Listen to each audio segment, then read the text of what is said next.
welcome back, everyone, to Who Would Win. Today's Who Would Win comes to us from both RO3 Killer 2, Dylan H, and Shadow Marshmallow, who asked the question, who would win a fight, Ghost Rider or Pinhead? Now, I should note that this thumbnail and this art is done by, or this background image is done by Omnicidal Clown 1992 at DeviantArt, so go check him out. Yeah, if I'm going to be doing something like this, unless I make it, I will give a proper shout out to someone the person who made it. So yeah, I'm trying to get better at that. But so basically, you have a Cenobite. Technically speaking, Pinhead's technically a Cenobite, but he's kind of beyond. He's a little bit more than just a standard Cenobite. But he was if I remember his backstory correctly, he was a German officer.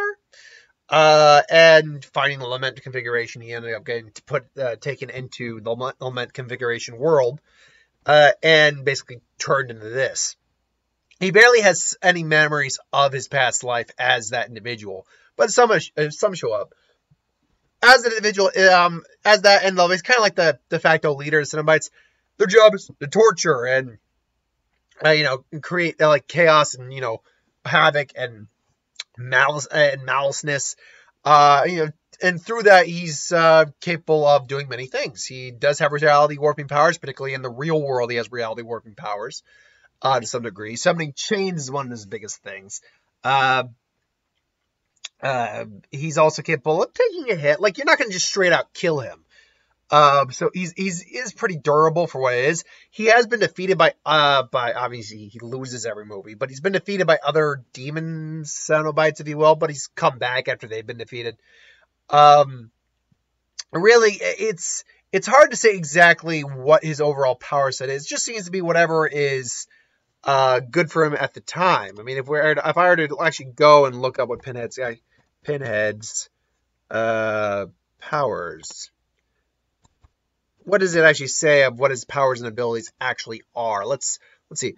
While working, while working for Leviathan, he was invulnerable, ageless, immortal, capable of teleportation, magically disguised himself as other people, transforming humans into Cenobites. He can also summon other hellish forces, conjure hooked chains out of thin air, and tear his victims apart. So, I mean, that's the general gist of what he can do as most powerful. So, yeah, I mean, usually he's defeated through trickery or resolving the element configuration, something along those lines, trapping him inside the box. Flat out, honestly, that doesn't mean jack shit against Ghost Rider. Ghost Rider is the spirit of vengeance. Now, Zarathos is the former angel of justice that got turned into the demon of vengeance, or angel of vengeance. I think demon of vengeance or spirit of vengeance. Sorry. And as the Ghost Rider, he's been described as a god. Like, as most powerful, he is described as a god. And Zarathos gets involved. That is a guy who went toe-to-toe with Mephisto, who beat Mephisto, and went toe-to-toe with Galactus. So, this is a guy who has levels of power who are relatively near multiversal. As the Ghost Rider, he's also capable of just making magical chains that hurt. He is capable of consuming souls, burning souls, and his Hellfire can hurt souls as well. Now, you might make the argument that wouldn't do anything to Pinhead. Well, to be fair, Pinhead hasn't fought anyone even remotely close to Ghost Rider.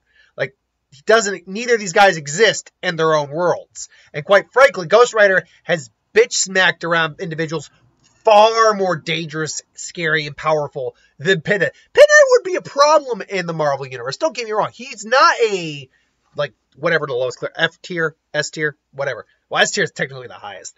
But he's not a D tier or F tier character. No, he'd be a legitimate threat to certain individuals in the Marvel Universe. This would be a guy who would probably be fighting individuals like Marvel Universe, but who'd be fighting individuals like Doctor Strange, Scarlet Witch, any of the magically inclined individuals, those would or the supernaturally inclined individuals, though Pinhead would be the opponent for them to be dealing with.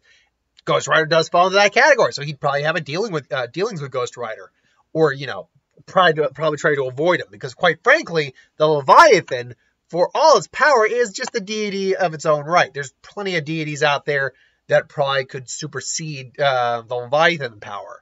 Now that said, invulnerability, agelessness, and immortality, as well as summoning hellish forces and conjuring hooks, it's impressive repertoire to be sure, but Ghost Rider is frankly all of those things and more. Case in point, again, capable of using Hellfire, which is something that maybe in his world he has, but we've never seen him really go up against Hellfire, so Pinhead could theoretically be hurt by Hellfire. Ghost Rider could just eat Pinhead's soul whenever he wants. And then you have the Penance Stare, which when you know the fact about freaking Pinhead, where he gets off on causing pain the way he does, the Penance Stare would jack him up hard. Because technically speaking, he still has a soul. Let me be sure about that. Pinhead still has a soul, I believe. So does Pinhead have a soul? Because if he doesn't have a soul, that does change things to a certain degree. Let's try that again. Does Pinhead have a, like how Google's going, a quality or a dress? Soul. Let's see here. Pinhead offers him more souls in exchange for her own. Was human? How does Pinhead die? Story behind Pinhead. Let's see here now. Yes, he was human. What's the human name? Elliot Spencer. That was his name. All right. How does Pinhead die? Briefly, Pinhead briefly leads the Cellbites and battle with newly created Chennerbot. Somebody but seemingly killed after reverting to a human form. Okay. Because I think he does have a soul, as far as I know, which means as long as he has a soul, then he's screwed. He's like he has no chance against Ghost Rider if he in fact does have a soul. That said, without a soul, he still isn't gonna. Still don't think he beats Ghost Rider, but it does become a solid degree harder for Ghost Rider to put him down completely. But that being said, when you break it down, even without having a soul, Pinhead is still chump change power-wise to Ghost Rider, ultimately. Pinhead is not a universal threat. He's not a multiversal threat. He's not a galactic threat. He is at best a world-level threat, and that's at best. Because what these guys do is very just kind of personal. Yes, that forces of hell in this world could invade the Earth and cause a problem, but that's a global threat. That's not a universal threat. And quite frankly, again, there's no other supernatural individuals in his world apart from Cenobites. Maybe there's angels in heaven and all that shit, but we don't see them. So, and there's the Guardian as well. But, yeah, ultimately, he's outmatched just putting him in any universe with superpowered individuals. Okay, maybe not any universe. Like, I can think of a couple of universes with superpowered individuals that would definitely have a problem with, like My Hero Academia, for instance. A lot of powerful individuals, but they'd have a problem with Pinhead. Like, he's a very unique individual for that world. But against Marvel, and specifically against Ghost Rider, I gotta go Ghost Rider. I mean, yeah, sure, he could show up, try to, like, bind Ghost Rider with chains, but Ghost Rider would frankly just melt those chains, be like, your soul is tainted. Well, we will tear your soul apart. And then Ghost Rider just grabs him. It's like, you think your powers can hurt me, right? I am here to rend this world up. And then Ghost Rider just looks and says, your soul is tainted. Yeah, look into my eyes. Feel the pain. Now, to be fair, Pinhead also does get off on pain himself to a certain degree. That being said, in his own right, in his own way, he shouldn't necessarily, what's the best way to put it?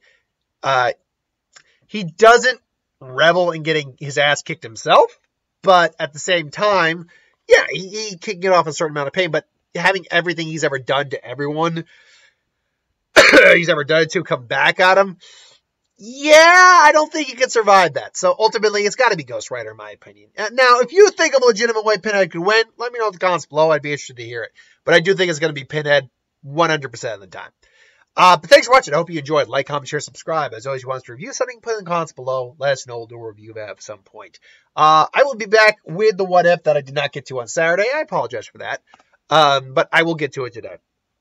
I actually got to write some specific information down for that. So until then, thank you for watching. Hope you enjoyed, and I'll see you next time. Later.